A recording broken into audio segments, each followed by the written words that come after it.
Yo, welcome to another episode of A Chapter a Day to Keep the Devil Away. I am Tinayeshe, and this is the place where we read a chapter of the Bible together every day until we finish the entire thing. Today we're going to be reading Exodus chapter 30. If you haven't read Exodus chapter 29, go do that. If you're joining us for the first time, just be with us where we are. Welcome home. All right, let's get into it. Plans for the incense altar. Then make another altar of acacia wood for burning incense. Make it 18 inches square and 36 inches high, with horns at the corners carved from the same piece of wood as the altar itself. Overlay the top, sides, and horns of the altar with pure gold, and run a gold molding around the entire altar. Make 2 gold rings and attach them on opposite sides of the altar below the gold molding to hold the carrying poles.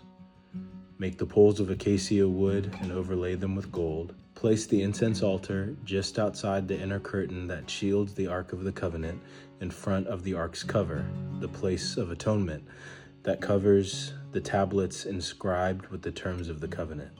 I will meet you there.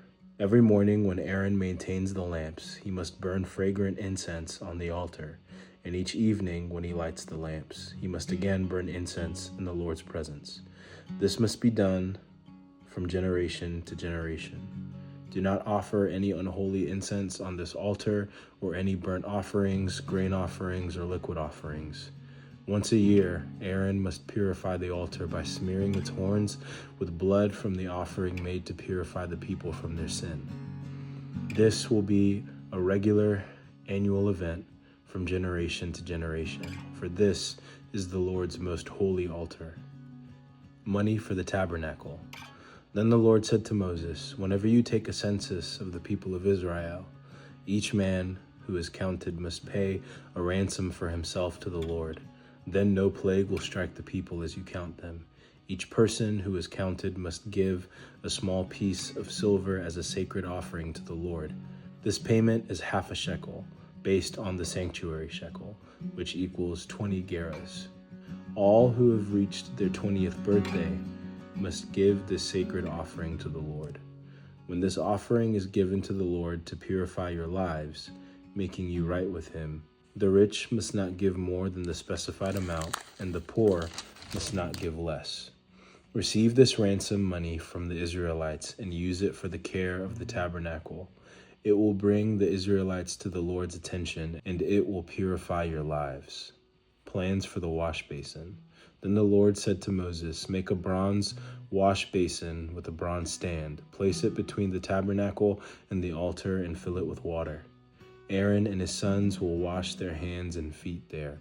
They must wash with water whenever they go into the tabernacle to appear before the Lord, and when they approach the altar to burn up their special gifts to the Lord, or they will die.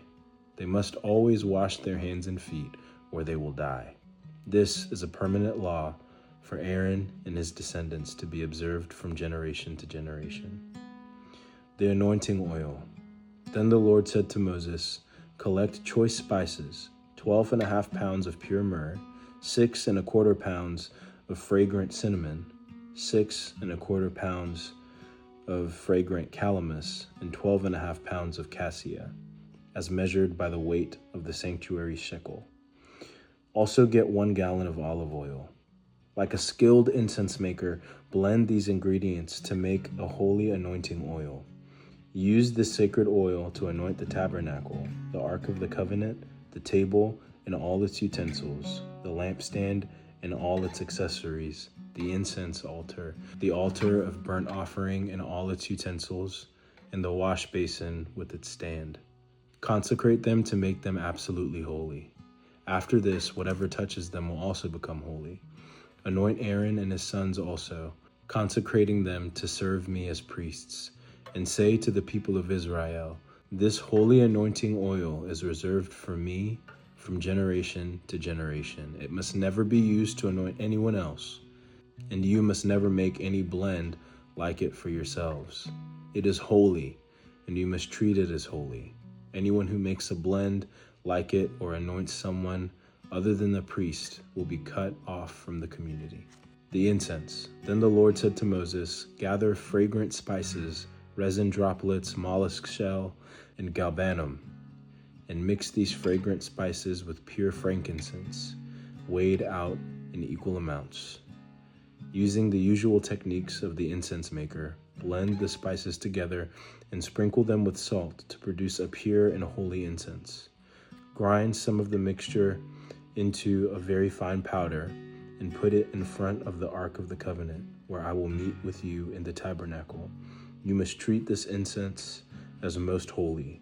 Never use this formula to make this incense for yourselves. It is reserved for the Lord, and you must treat it as holy. Anyone who makes incense like this for personal use will be cut off from the community. All right, my takeaway for this chapter is that I was really trying to make some of that oil and that incense, I find it interesting that it's like not allowed to be used in other circumstances. I think it's cool because it's like, just as the people of Israel are considered to be set apart, and just as certain things God has like designated as set apart, also the oil and the incense is set apart and can't be used for just any old reason.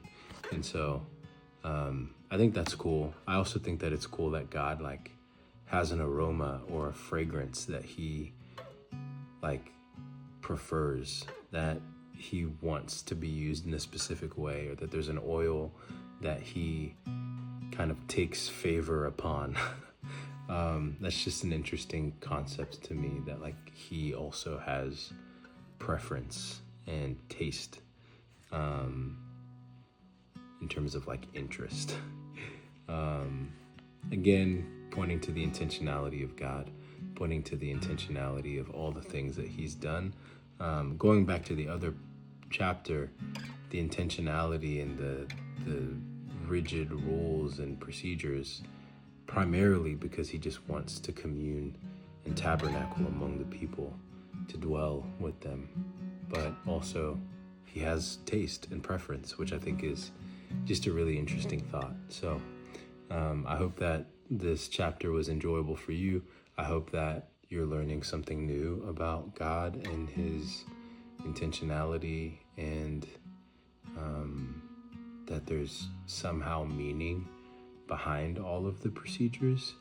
And I hope that you're able to behold more of his beauty, even in the midst of things like rules for a table and how to make perfume. I'm certainly learning something new, and it's a beautiful book. So hopefully you are able to behold the beauty of his word. All right, that's all I got for tonight. Love y'all. Peace.